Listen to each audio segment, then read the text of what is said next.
सभी को जय मसीह की। आइए इस गीत के द्वारा आज परमेश्वर को महिमा देंगे और फिर हम लोग वचन में जाने से पहले प्रार्थना करेंगे।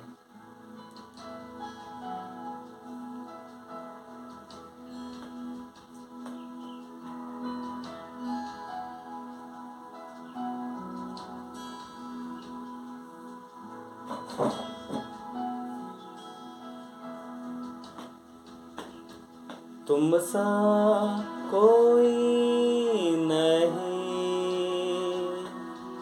तुम सा कहीं नहीं, अब है पूरा यकीन।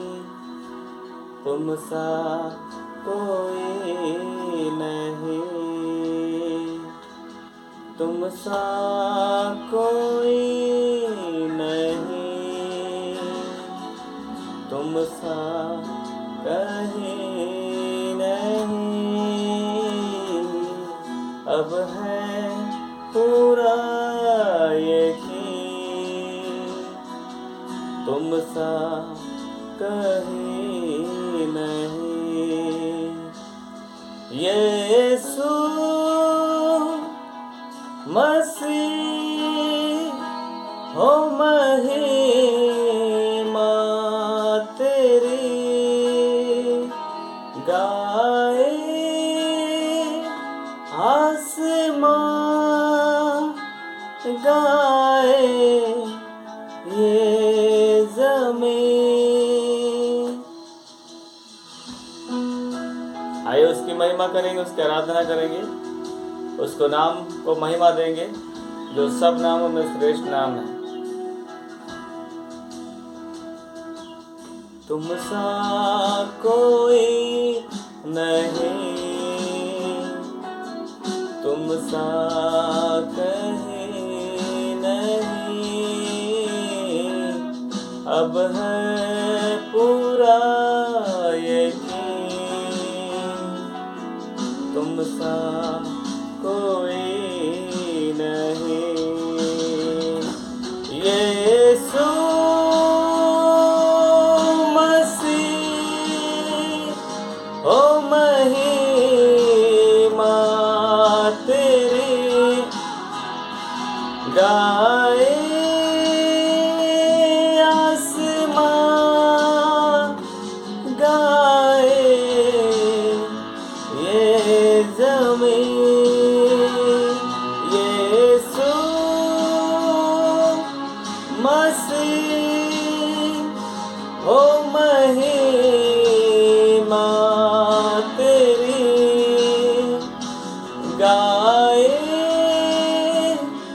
आसमां, गाए ये ज़मीन।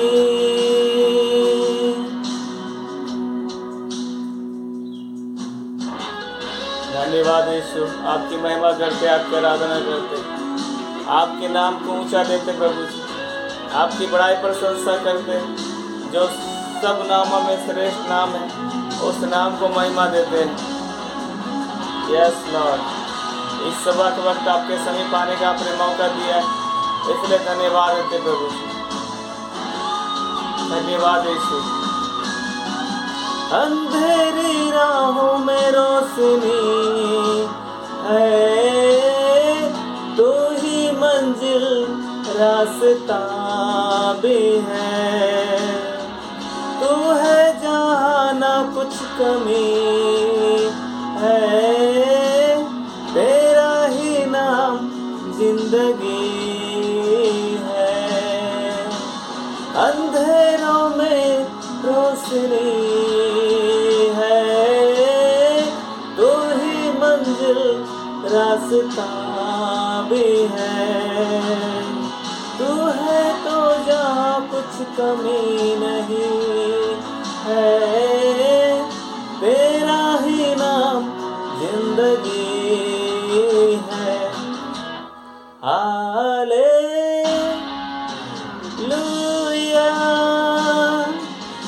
Hallelujah, hallelujah.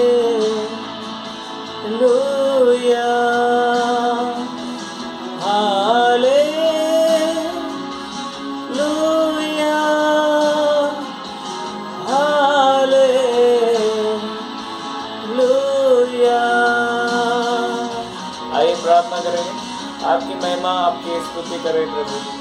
करने के अपने समय दिए से प्रभु जी आपका धन्यवाद देते हैं, आपकी जय जयकार करते प्रभु जी। यस लॉर्ड, हालेलुया, ओ हालेलुया, धन्यवाद यीशु। इस गीत को फिर से हम लोग दोहराएंगे, ओ हालेलुया।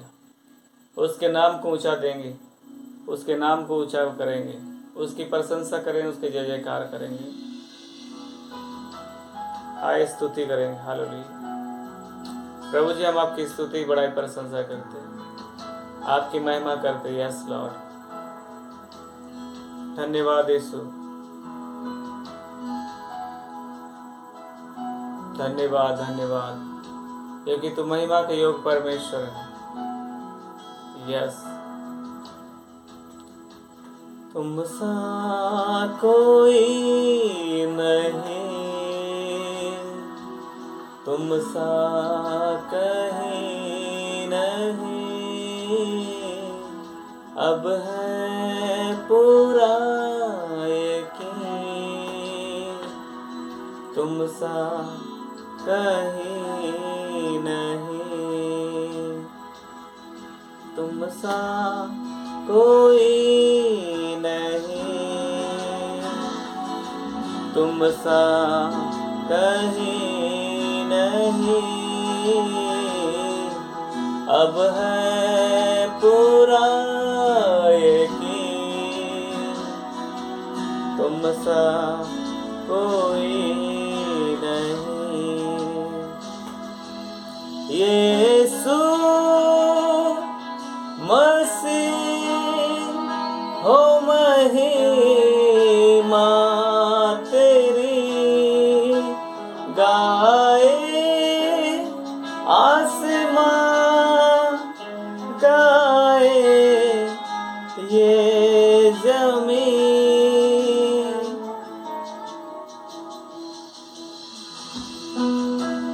धन्यवाद यीशु, आपकी स्तुति करते, आपकी बड़ाई प्रशंसा करते। यस, धन्यवाद धन्यवाद।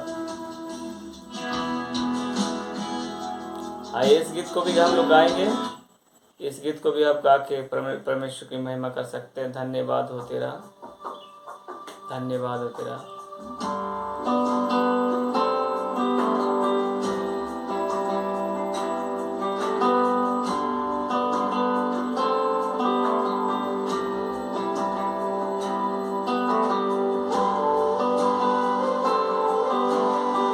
धन्यवाद यीशु, धन्यवाद। यस, धन्यवाद यीशु, हालेलुया।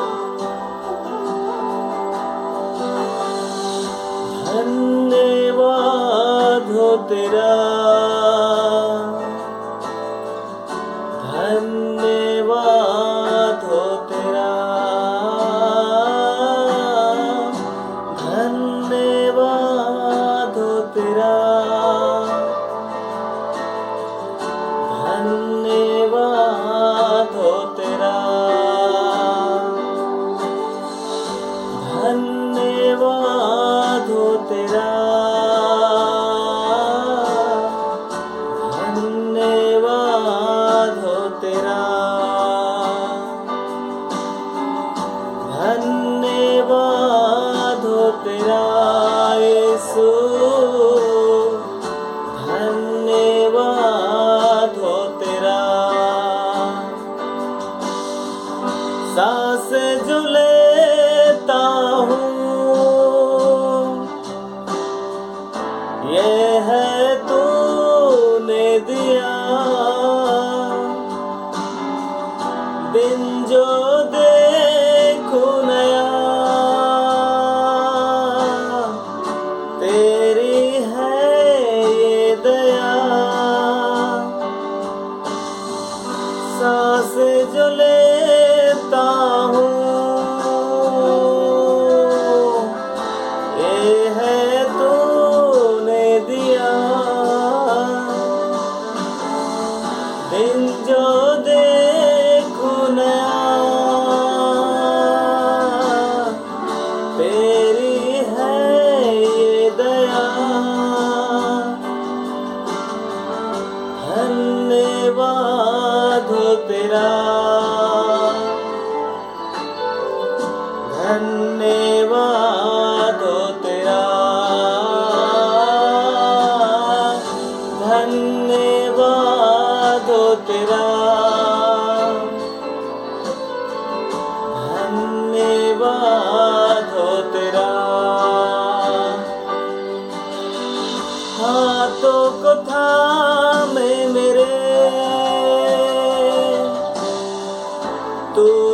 चलाता मुझे, बाहों में घेरे हुए, तू ही बचाता मुझे। हाथों को थामे मेरे, तू ही चलाता मुझे, बाहों में घेरे हुए, तू ही बचाता मुझे। धन्यवाद हो तेरा, धन्यवाद हो तेरा, धन्यवाद हो तेरा यीशु, धन्यवाद हो तेरा, धन्यवाद हो तेरा यस, धन्यवाद हो तेरा। सारी आशीषों के लिए धन्यवाद, सारे उपकारों के लिए धन्यवाद, तेरी भलाइयों के लिए धन्यवाद, तेरी चंगाइयों के लिए धन्यवाद, सारी आशीषों के लिए धन्यवाद, सारे उपकारों के लिए धन्यवाद, तेरी भलाइयों के लिए धन्यवाद, तेरे चंगाइयों के लिए धन्यवाद, धन्यवाद हो तेरा यीशु, धन्यवाद हो तेरा। Yes Lord. इस गीत के द्वारा हम परमेश्वर को महिमा देंगे। धन्यवाद यीशु।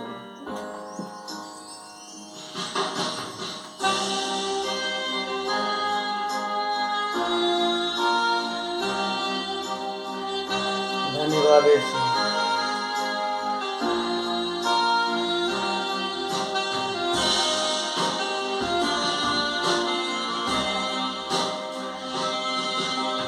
गहरे प्यार से तूने प्यार किया, गहरे प्यार से तूने प्यार किया, माँ से गहरा है प्यार तेरा, माँ से गहरा है प्यार तेरा।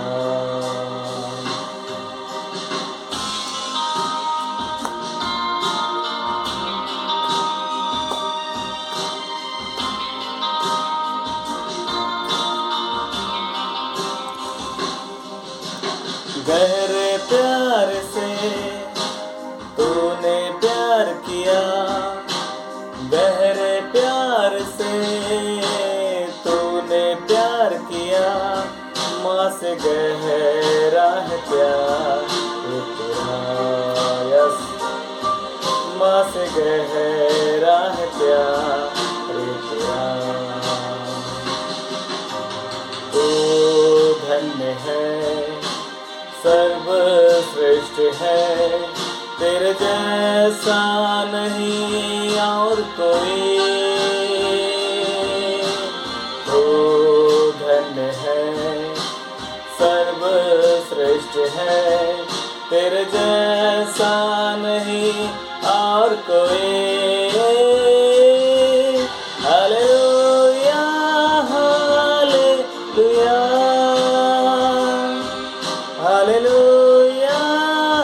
हालेलुया हालेलुया हालेलुया हालेलुया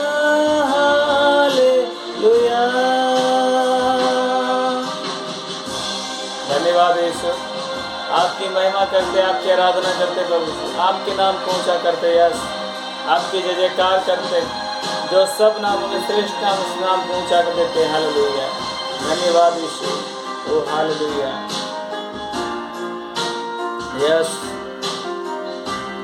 जन्म देने वाली माँ भूल सकते हैं, और वो आपका परमेश्वर, आपका सृष्टिकर्ता आपको कभी नहीं भूलेगा। माँ से भी बढ़कर प्यार करता है। तुझे मैं कभी छोड़ूंगा नहीं, तुझे मैं कभी छोड़ूंगा नहीं, तेरे साथ ही साथ मैं चलूंगा, तेरे साथ ही साथ मैं चलूंगा। तू धन्य है, सर्वश्रेष्ठ है, तेरे जैसा नहीं और कोई। तू धन्य है, सर्वश्रेष्ठ है, तेरे जैसा नहीं और कोई। Hallelujah, hallelujah, hallelujah, hallelujah, hallelujah, hallelujah, hallelujah, hallelujah, yes hallelujah. आइए हम लोग धन्यवाद देंगे, उसके नाम को महिमा देंगे, उसकी जय जयकार करेंगे, जो सब नामों में श्रेष्ठ नाम उस नाम को ऊंचा करेंगे। हालेलुया, धन्यवाद, स्तुति करेंगे। ओ हालेलुया, धन्यवाद धन्यवाद धन्यवाद धन्यवाद यीशु, धन्यवाद Yeshu. Hallelujah, hallelujah, hallelujah, hallelujah, yes hallelujah, hallelujah, hallelujah, hallelujah. आइए हम लोग प्रार्थना करेंगे, और प्रार्थना के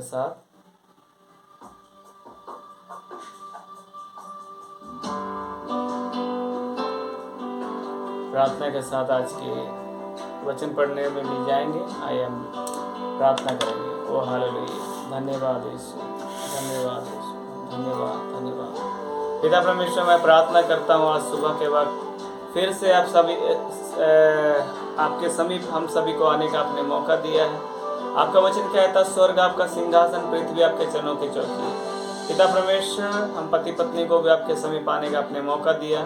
हम प्रभु जी लाख लाख हाथ उठाकर हम लोग धन्यवाद देते प्रभु जी, आपकी महिमा करते, आपकी स्तुति करते, आपके बड़ाई प्रशंसा करते, प्रार्थना करते प्रभु जी। आपका वचन जब हम पढ़ने जा रहे हैं तो समझने में, सही तरह पढ़ने में, आप प्रभु जी समझ कर आज जो प्रभु जी इस चैनल के माध्यम से जो प्रभु जी बातों को शेयर करेंगे, उन बातों को लेकर अपने जीवन में प्रभु जी हम सभी चलने पाए, ऐसे हम प्रार्थना करते हैं।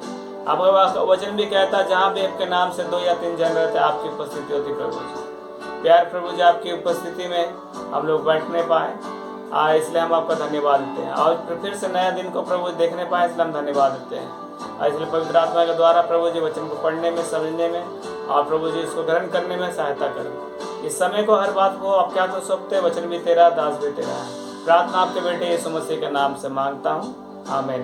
आइए हम लोग धन्यवाद देंगे, आप परमेश्वर के नाम को महिमा करें, और साथ ही साथ आप लोग वचन को निकाल सकते हैं। यूहन्ना रचित सुसमाचार हम लोग 15 अध्याय पढ़ रहे थे, आज 16 अध्याय हम लोग पढ़ेंगे। 16 अध्याय 1 पद से लेकर 14 तक पढ़ेंगे, क्योंकि हम लोग ने कल 15 अध्याय 1 पद से लेकर 4 पद तक पढ़ना था, किंतु हम लोग नहीं पढ़ने पाए, जैसे अगुवाई की है वैसे ही। तो हम लोग ये पढ़ेंगे 16 अध्याय उसका 1 पद से लेकर 14 पद तक। और यहाँ हेडिंग है पवित्र आत्मा का कार्य। तो यहाँ ऐसा लिखा है,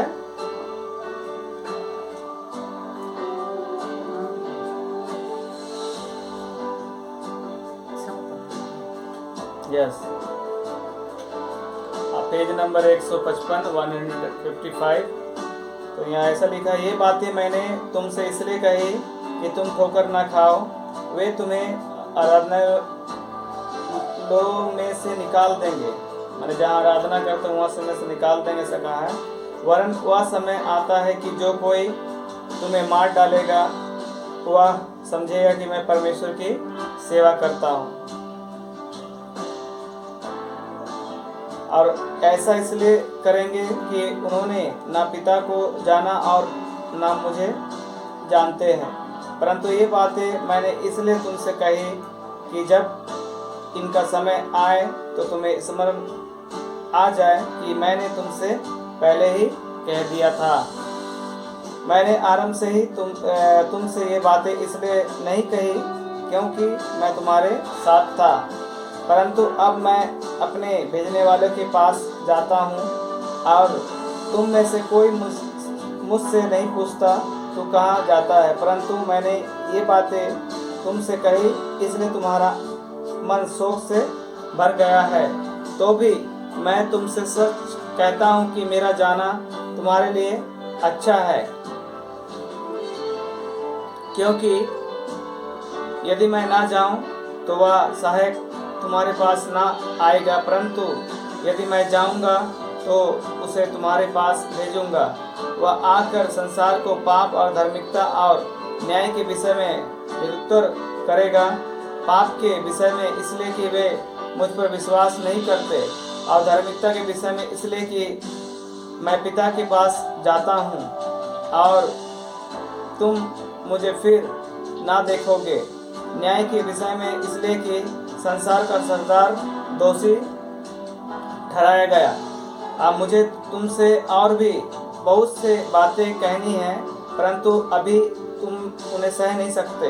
परंतु जब वह अर्थात सत्य का आत्मा आएगा जो तुम्हें सत्य का मार्ग बताएगा, क्योंकि वह अपनी ओर से ना कहेगा परंतु जो कुछ सुनेगा वही कहेगा, और आने वाली बातें तुम्हें बताएगा। वह मेरी महिमा करेगा क्योंकि वह मेरी बातों में से लेकर तुम्हें बताएगा। और जो कुछ पिता का है वह सब मेरा है, इसलिए मैंने कहा कि वह मेरी बातें में से लेकर तुम्हें बताएगा। इस पर जाने परमेश्वर हम सबको आशीष प्रदान करें। और ये सचमुच एक बात को, जब यीशु मसीह संसार में थे तो इन बातों को पहले ही कह दिया था कि जब यीशु मसीह नहीं रहेगा कि बहुत लोग क्या करेंगे, बोलता है कि ठोकर खाएंगे, है ना। और इसलिए बोलता है कि ये बातें मैंने तुमसे इसलिए नहीं कही कि तुम ठोकर खाओ, मैंने नहीं बताया इन बातों के लिए ठोकर ना खाओ बोल के, इसलिए पहले से बता दिए, इसलिए तुम्हें आराधनालयों में निकाल देंगे। मैंने जहाँ आराधना करते हैं वहाँ आके क्या कर देंगे, लोग निकाल देंगे। वरन वह समय आता है कि जो कोई तुम्हें मार डालेगा वह समझेगा कि मैं परमेश्वर की सेवा करता हूँ। आज ऐसे ही हमारे भी भारत में ऐसे ही बहुत राज्यों में ऐसा हो रहा है।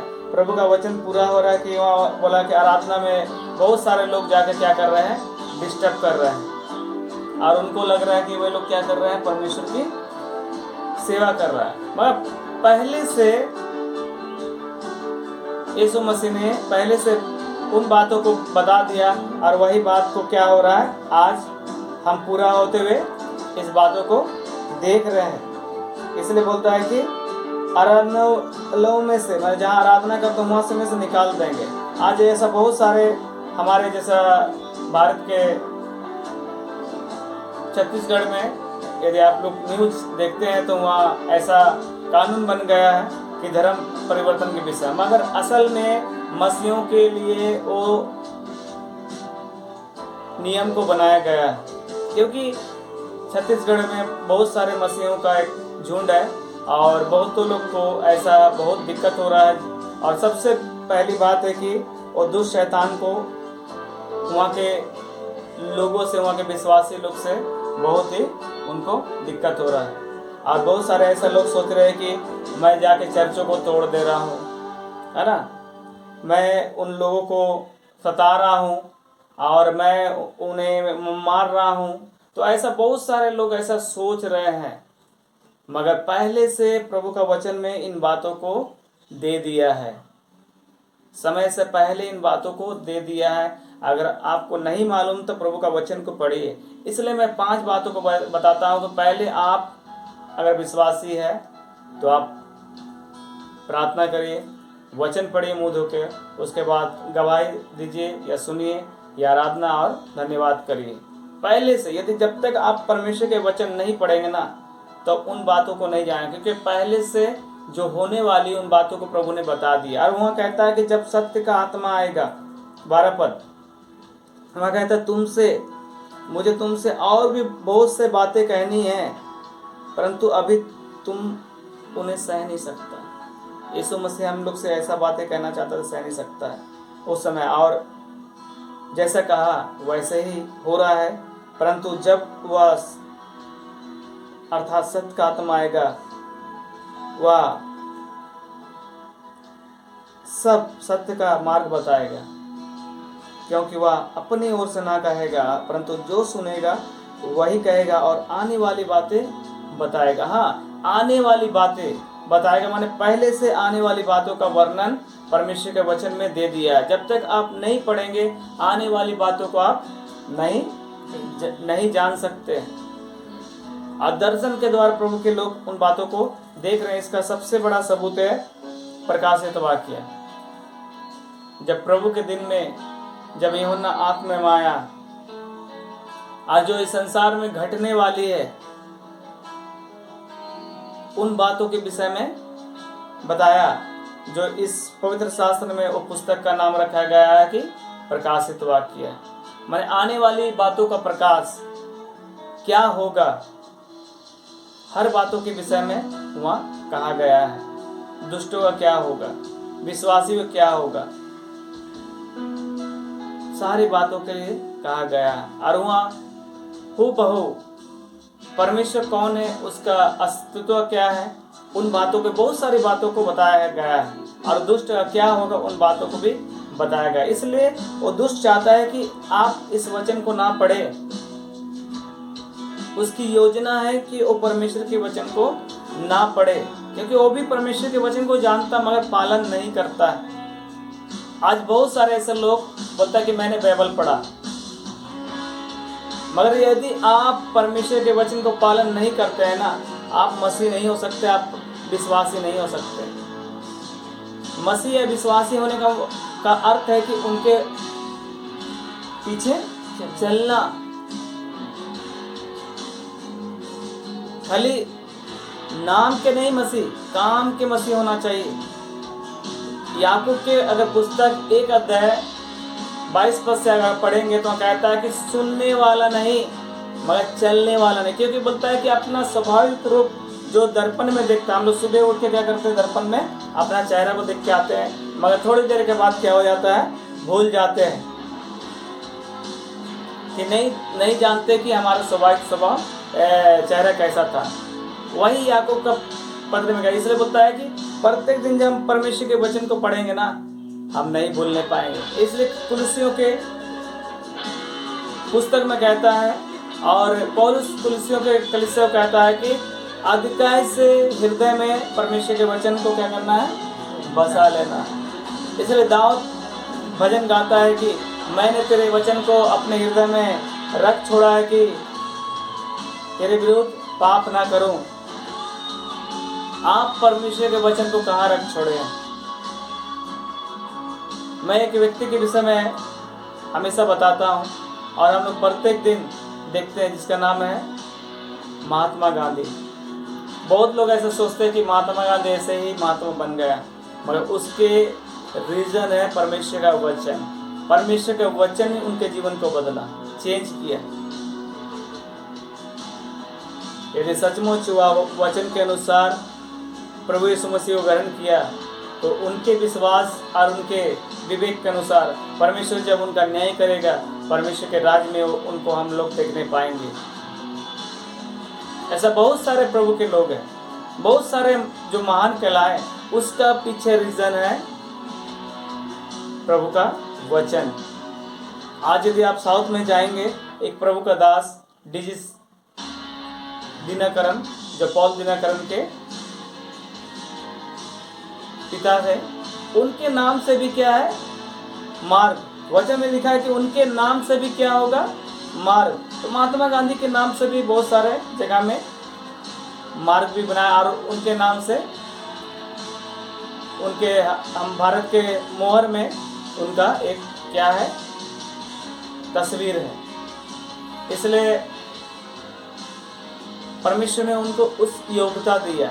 इसलिए मैं बार बार इन वचनों को याद करता हूँ। जब नीति वचन हम लोग पढ़ते हैं, यदि आप मनुष्य का भय खाएंगे तो आपके लिए फंदा बन जाएगा, मगर जब आप परमेश्वर पर भरोसा रखेंगे ना, आपका स्थान ऊंचा होगा।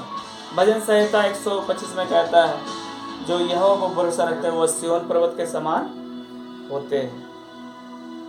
आइए सिय्योन पर्वत के समान हम लोग होंगे और उन बातों के विषय जानेंगे। पवित्र आत्मा के द्वारा बोलता है कि पवित्र आत्मा बोलता है वो आने वाली बातों को क्या करेगा? आपको बताएगा। आने वाली बातों को बताएगा। वो ये कहता है, सत्य का मार्ग बताएगा तेरा पद, क्योंकि वह तुम्हें अपनी ओर से ना कहेगा, परंतु जो कुछ सुनेगा वही कहेगा और आने वाली बातें तुम्हें बताएगा। वह मेरी महिमा करेगा, क्योंकि वह मेरी बातों में से लेकर तुम्हें बताएगा। जब आप परमेश्वर का वचन पढ़ते प्रियो, तो पवित्र आत्मा क्या करता है? आपको समझाता है। और इसका एग्जाम्पल मैं कई बार दे चुका है ना, आपको भी मालूम है। जब प्रेरितों काम 8 अध्याय में कुछ देश का जो खजांची था वह आराधना करने के लिए यरूशलेम आया था, है ना। मगर वर्ष में वचन कहता है कि एक बार पुरुष अपना मुंह दिखाए, वो यरूशलेम में आराधना करने के लिए आया था। मगर यशायाह जब 53 अध्याय को पढ़ रहा था ना, तो वहाँ परमेश्वर फिलिप्पुस को पवित्र आत्मा से भर के उनको 7 रथ में दौड़ता हुआ गया, और फिलिप्पुस ने पूछा, क्या तू पढ़ रहा जो समझ रहा? तो खोजा ने उसकी ओर देख के बोला कि जब तक मुझे कोई ना समझाए तो मैं कैसे समझूं। तो समझाने के लिए आपको पवित्र आत्मा से क्या होना चाहिए? परिपूर्ण होना है। यदि आपके जीवन में भरपूर या परिपूर्णता नहीं है ना प्रियो, कुछ नहीं। और यह कहता है कि और भी बहुत सारी बातों कहता है, इसलिए बोलता है कि परंतु मैंने जो ये बातें 6 पद तुमसे कही, इसलिए तुम्हारा मन शोक से भर गया। तो भी मैं तुमसे सच कहता हूँ, मेरा जाना तुम्हारे लिए अच्छा है, क्योंकि यदि मैं ना जाऊँ तो असहायक तुम्हारे पास ना आएगा, यदि मैं जाऊँगा तो वह तुम्हारे पास भेजूँगा। तो जैसा परमेश्वर पिता ने उनके पुत्र यीशु मसीह के द्वारा वाचा किया था, और वैसे ही पेंतिकोस्त के दिन में पवित्र आत्मा का आगमन हो गया। यदि अभी तक आप पवित्र आत्मा को नहीं पाए, क्योंकि पवित्र आत्मा आपको पाप से मन फिराने में क्या करता है? मदद करता है। पवित्र आत्मा आपको उन बातों को बताता है जब आप सहायता मांगेंगे, क्योंकि पिता भी वही है, पुत्र भी है और पवित्र आत्मा भी वही है। कंफ्यूजन आप लोग को होने की जरूरत नहीं है, क्योंकि वो त्रिएकता को बताता है। 3 in 1 परमेश्वर है, और उसको छोड़कर कोई ऐसा उद्धार करता नहीं है। यशायाह उसका 43 उसका 10 और 11 वर्ष में भी इस बातों को आप जान सकते हैं। और प्रेरितों काम में प्रेरित लोग इस बात को कहते हैं, स्वर्ग और पृथ्वी में ऐसा कोई नाम नहीं दिया जिसके द्वारा उद्धार पाए। आप जब प्रेरितों का काम उसका 3रा अध्याय पढ़ेंगे ना, एक मंदिर जो यरूशलेम के मंदिर थे, वहाँ एक व्यक्ति जन्म से जो लंगड़ा था, भीख मांगा करता था। और पतरस यूहन्ना प्रार्थना करने जा रहे थे, तो वो भी आशा करके उनकी ओर देखने लगा कि मुझे उससे कुछ मिलेगा। पतरस और यूहन्ना उन बातों को कहा कि मेरे पास तो सोना और चांदी नहीं है, मगर मैं वह देता हूँ जो मेरे पास है। यीशु मसीह के नाम से उठ और चल फिर। और लंगड़ा तुरंत चलने फिरने लगा। और उसके बाद लोग विवाद भी करने लगा, उनके घर के लोग भी विरोध करने लगा कि हमारा बिजनेस क्या हो गया? बंद हो गया। हाँ प्रियो, बहुत बार ऐसा लोग इसलिए करते हैं कि उनका बिजनेस क्या हो जाता है, बंद हो जाता है। अब बंद होने के कारण क्या करता है, लोग विरोध की बात करते हैं, क्योंकि शारीरिक व्यक्ति शरीर की बातों में क्या करेगा, मन लगाएगा। इसलिए अगर शारीरिक व्यक्ति है तो आपको वचन पढ़ने में कभी मन नहीं लगेगा। इसलिए बोलता है कि यह कहता है कि मेरा जाना तुम्हारे लिए अच्छा है, क्योंकि यदि मैं ना जाऊं तो वह सहायक तुम्हारे पास ना आएगा, परंतु यदि मैं जाऊंगा वह तुम्हारे पास भेजेगा, पिता भेजेगा, और वह आकर संसार को पाप और धार्मिकता और न्याय के विषय में निरूतूर करेगा। वो बताएगा इस बात में। और वो कहता पाप के विषय में, इसलिए कि वह पाप के विषय में इसलिए कि वे मुझे विश्वास नहीं करते। क्योंकि जिसके जीवन में अगर पाप है ना, वे लोग क्या करेंगे, विश्वास नहीं करते हैं। वे लोग मन नहीं फिराते हैं। जिसके जीवन में क्या है, पाप है, कभी मन नहीं फिराएंगे, क्योंकि उनका पाप उनको परमेश्वर की ओर जाने में क्या करता है, रोकता है। और रोकने के कारण से उनके जीवन में दिक्कत है, समस्या आ जाती है। हाँ, समस्या आ जाती है। पाप के कारण लोग डर जाते हैं। पाप के कारण बहुत लोग क्या करते हैं, विरोध करते हैं। क्योंकि यहाँ जैसा हम 16 अध्याय उसका 2 पद में पढ़ रहे थे, वे तुम्हें आराधनालयों में निकाल देंगे, वे वरन वह समय आता है कि जो कोई तुम्हें मार डालेगा वह समझेगा कि मैं परमेश्वर की सेवा कर रहा हूँ। ऐसे ही एक व्यक्ति भी अपृतो काम 9 अध्याय में लोग पढ़ चुके हैं। अब प्रभु का महान अनुग्रह उसके जीवन में हुआ, और यीशु मसीह ने खुद आके उनको क्या दिया, पूछा, हे साउल मुझे तू क्यों सता रहा है? और बोला, मैं किसे सता रहा हूँ? तो बोला, यीशु जिसे तू सता रहा। मैंने परमेश्वर के लोगों को सताना, मैंने परमेश्वर को सताना, है ना।